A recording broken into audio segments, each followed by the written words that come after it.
প্রিয় দর্শক, আপনাদের সবাইকে স্বাগত জানাচ্ছি এনটিভির প্রতিদিনের আয়োজন স্বাস্থ্য প্রতিদিন অনুষ্ঠানে। আপনাদের সঙ্গে আছি আমি ডাক্তার সানজিদা হোসাইন।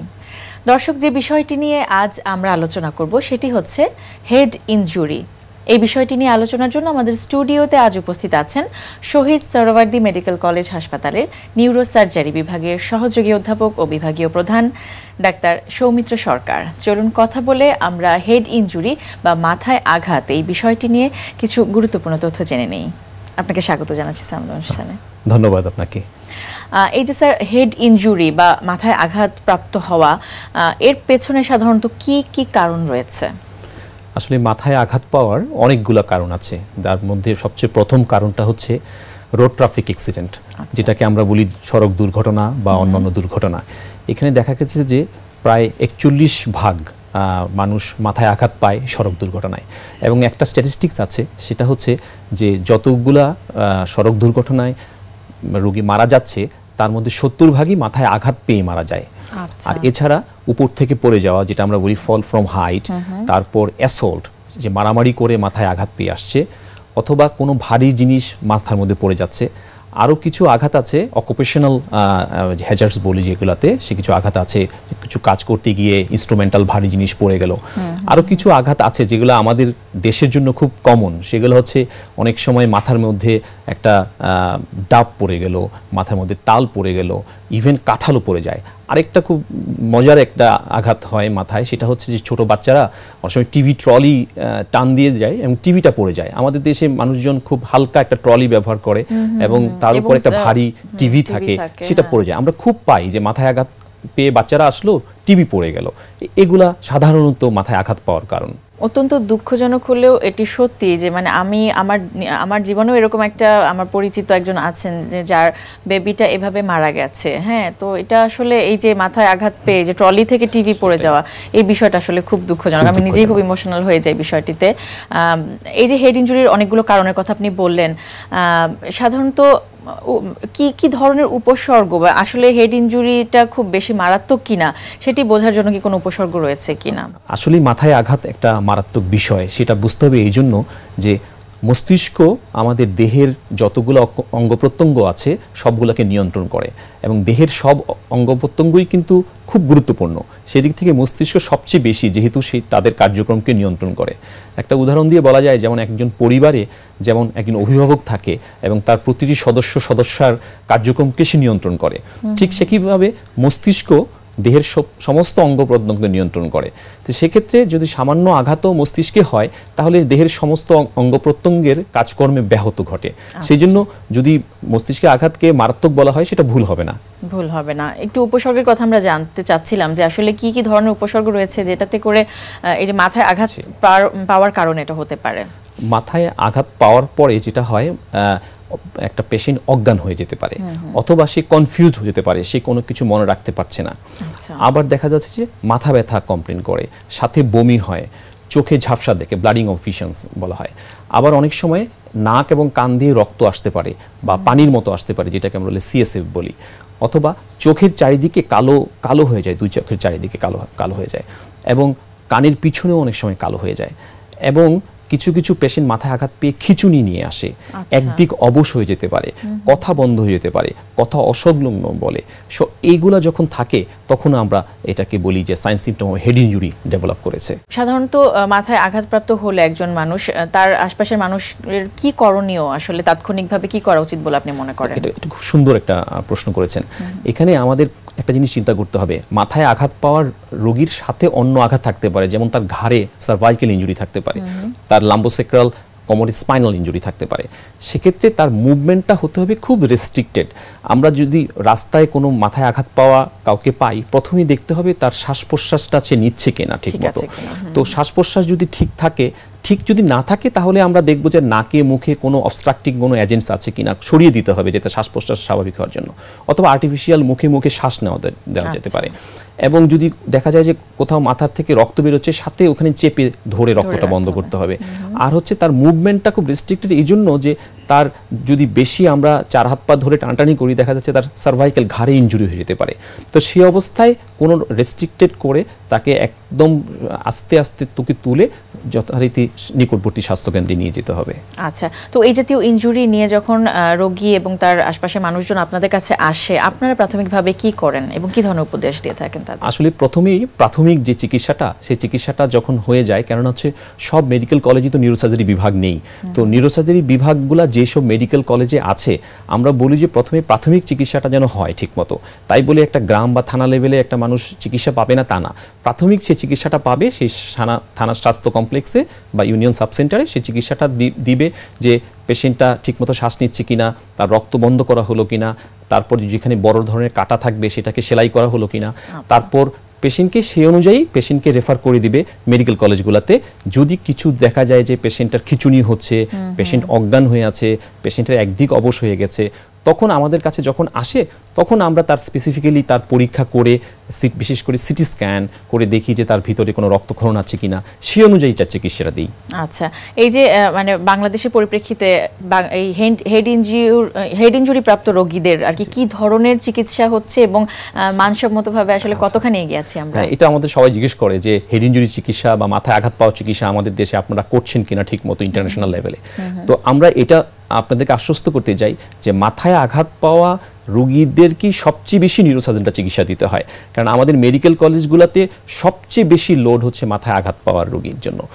এবং মাথায় আঘাত পাওয়া রোগীগুলা যাদের ম্যাক্সিমাম কিছু পোর্শন রোগী হয়তো মেডিসিনের মধ্যে ভালো হয়, আর কিছু নাম্বার অফ রোগীকে আমাদেরকে অপারেশন করতে হয়, এবং সেই অপারেশনগুলো আমাদের দেশে যা হচ্ছে এবং বাইরের দেশে আছে অলমোস্ট সেম। কারণ হচ্ছে এই রক্তক্ষরণ হচ্ছে ব্রেইনের ভিতরে, সেই রক্তক্ষরণটা বের করে দিতে হবে, এটাই আমাদের চিকিৎসা।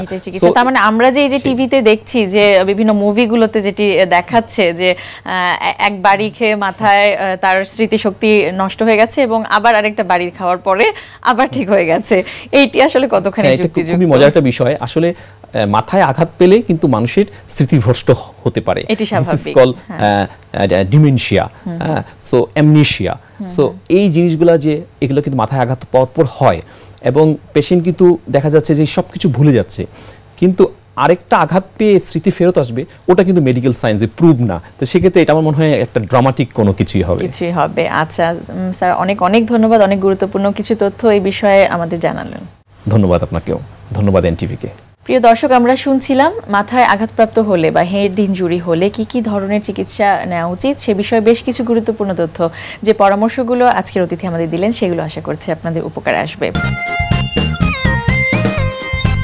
এখন আপনাদের জন্য রয়েছে আমাদের নিয়মিত আয়োজন সুস্থ দেহ সুস্থ মন।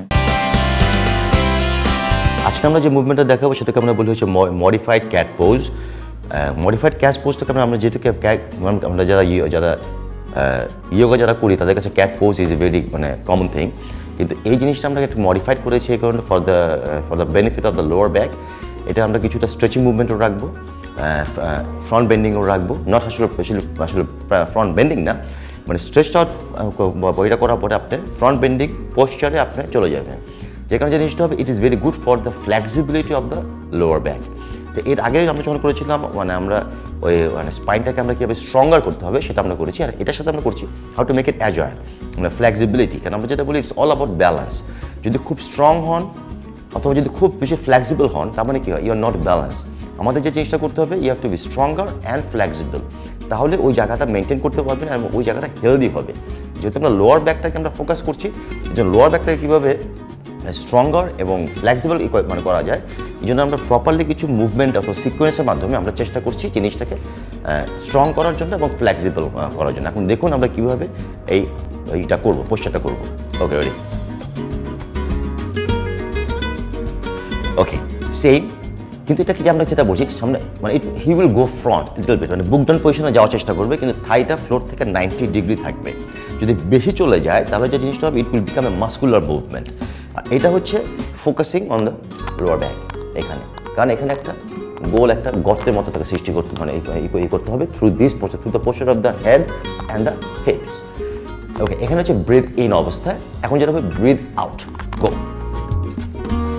Yes, এখন যেটা করছে he stretching himself out, stretching the hips and the lower back, upper back, everything, relaxing the body, এবং পোশ্চারটা চলে আসলো front bending. Basically it's not a bending, it's not bending front মানে ফ্রন্ট ওয়াইজ, এটা হচ্ছে ওর বডিটাকে যে পিছন দিকে নিয়ে যাচ্ছে, তাহলে automatically this will be the posture, যেটা আমরা বলি baby posture. Okay, ready, go again. Okay, breathe in, breathe out, breathe in, breathe out. This is a very good exercise for the relieving all the tension from the lower back and as well as also the upper back. আপনি যদি কোনো কারণে lower ব্যাকে কোনো মানে অনেক সময় tense থাকে, অনেকক্ষণ মানে বসে থাকার পরে অথবা কাজ করার পরে অথবা হাঁটাহাঁটি করার পরে, আপনি যদি সিম্পল মুভমেন্টটাও করেন, you will become more relaxed. Okay, ready, go again. Okay, breathe out, yes, up. খেয়াল করবেন যে ফ্রন্ট বেন্ডিং যে মুভমেন্টগুলো আমরা দিচ্ছি, এটা আমরা সব মানে হাই ইম্প্যাক্ট দিচ্ছি না, লো ইম্প্যাক্ট। কারণ লোয়ার ব্যাক ইনজুরিতে ফ্রন্ট বেন্ডিং কোনো মুভমেন্ট যদি ডাইনামিক হয় অথবা খুব হার্ড কোর ফ্রন্ট বেন্ডিং হয়, তাহলে লোয়ার ব্যাক ইনজুরি বেড়ে যাবে এবং যাদের নিয়েও অনেক সময় দেখা যায় তারা ইনজুর্ড হয়ে যায়। কিন্তু যেহেতু আমাদের বডি স্পাইন সামনে ঝুঁকতে হবে, পিছন দিকে ঝুঁকতে হবে, সাইডও বাঁকাতে হবে, এই জন্য প্রত্যেকটা দিক যাতে সে অ্যাজাইল থাকে, এই জন্য আমরা কিছুটা ম্যানিপুলেট করছি, মুভমেন্টটা ম্যানিপুলেট করে ওই স্পাইনটাকে ওই ধরনের ফিটনেস অবস্থায় নিয়ে আসার চেষ্টা করছি। প্রিয় দর্শক, হঠাৎ করে আপনার শিশুটির বমি শুরু হয়ে যেতে পারে। একজন বিশেষজ্ঞ চিকিৎসকের কাছে যাবার আগে প্রাথমিকভাবে কি করণীয়, চলুন শুনি একজন চিকিৎসকের কাছ থেকে। বাচ্চার বমি, এবং এই বাচ্চার বমি নিয়ে আমাদের মা বাবাদের দুশ্চিন্তার কোনো অভাব সাধারণত দেখা যায় না, এবং মা বাবারা যদি তাদের বাচ্চাদেরকে নিয়ে আসে, তাদের প্রধান কমপ্লেনই থাকে, তাদের প্রধান অভিযোগই থাকে যে তাদের বাচ্চা যে কোনো কিছু খেলেই পেটে রাখে না, বমি করে দেয়। তবে এক্ষেত্রে ভয় পাওয়ার কোনো কারণ নাই, এবং এক্ষেত্রে অভয় দেওয়ার ব্যাপারে আমি যে কথা বলবো সেটা হচ্ছে, বাচ্চাদের যখন তারা বড় হতে থাকে তখন তাদের ডাইজেস্টিভ সিস্টেম ডেভেলপ হতে থাকে, এবং সেক্ষেত্রে তখন তারা সব খাবার ডাইজেস্ট করতে পারে না, অ্যাবজর্ব করতে পারে না, যার জন্য তারা খাবার বমি করে ফেলে। এবং এটাতে ভয় পাওয়ার কোনো কারণ নাই। আপনারা একটা কাজই করবেন, কোনো ওষুধ বা ডাক্তারের প্রেসক্রিপশন ছাড়া কোনো ওষুধ আপনারা বাচ্চাকে দিবেন না। সেক্ষেত্রে আপনারা যে কাজটা করতে পারেন, সেক্ষেত্রে আপনারা বাজার থেকে নর্মাল ওআরএসের যে নর্মাল স্যালাইনটা কিনতে পাওয়া যায়, সেটাই আপনারা প্রতিবার বমির পর খাওয়ানোর চেষ্টা করবেন। তবে যদি এরকম দেখেন আপনারা অভিভাবকরা যে বাচ্চারা অতিরিক্ত বমি করছে এবং অতিরিক্ত বমির পরে প্যারালাইজড হয়ে যাচ্ছে, প্যারালাইজড এরকম যে কোনো হাত পা দুর্বল হয়ে যাচ্ছে, খিঁচুনি হচ্ছে, অথবা চোখ উল্টে যাচ্ছে, কিংবা অ্যাবনর্মাল বিহেভিয়ার করছে, অথবা কোনো নর্মাল কোনো কিছু মনে হচ্ছে না আপনাদের কাছে, তাহলে অবশ্যই সাথে সাথে পরবর্তী চিকিৎসার জন্য নিকটবর্তী কোনো চিকিৎসকের কাছে শরণাপন্ন হবেন। দর্শক, আমাদের স্বাস্থ্য প্রতিদিনের আজকের হেলথ টিপস। ঘুমের মধ্যে নাক বন্ধ হয়ে গেলে মুখ দিয়ে শ্বাস নিতে হয়। যারা এ সমস্যায় ভোগেন তাদের ঘন ঘন গলা ব্যথা হয়। এ জাতীয় সমস্যায় একজন নাক কান গলা বিশেষজ্ঞের পরামর্শ নিন। প্রিয় দর্শক, স্বাস্থ্য প্রতিদিন সম্পর্কে যদি আপনাদের কিছু জানার থাকে কিংবা কোনো পরামর্শ যদি আমাদের দেবার থাকে, তাহলে জানাতে পারেন এই ঠিকানায়। প্রযোজক স্বাস্থ্য প্রতিদিন, এনটিভি, বিএসসি ভবন, 7 তলা, 102 কাজী নজরুল ইসলাম এভিনিউ, কারওয়ান বাজার, ঢাকা 1215। ফ্যাক্স 914338 থেকে 7 পর্যন্ত, অথবা ইমেইল করুন স্বাস্থ্যপ্রতিদিন@ntvpt.com এই ঠিকানায়। দর্শক, স্বাস্থ্য প্রতিদিনের আগামী পর্বে আপনাদের জন্য যা থাকছে। অ্যালার্জি বলতে আমরা সাধারণত যে ত্বকে যে অ্যালার্জি হয়, এটাকে বলে আর্টিকেরিয়া। শরীর চাকচাক হয়ে যায়, লাল হয়ে যায়। আবার অনেক সময় ছোটো বাচ্চাদের হয়, লাল হয়ে যায়, চুলকায়, এটাকে বলে অ্যাটোপিক ডার্মাটাইটিস। বড়দের অনেক হয় কন্ট্যাক্ট ডার্মাটাইটিস, কোনো স্পর্শে অ্যালার্জি হয়। প্রিয় দর্শক, বিশ্বের যে কোনো প্রান্ত থেকে যে কোনো সময় এনটিভিতে সম্প্রচারিত সংবাদ ও অন্যান্য সকল অনুষ্ঠান উপভোগের জন্য ভিজিট করুন আমাদের পূর্ণাঙ্গ ওয়েব পোর্টাল www.ntvbd.com। প্রিয় দর্শক, আজ এ পর্যন্তই। সবাই ভালো থাকুন, সুস্থ থাকুন। আগামীকাল আবারও দেখা হবে ঠিক একই সময় এনটিভির পর্দায়।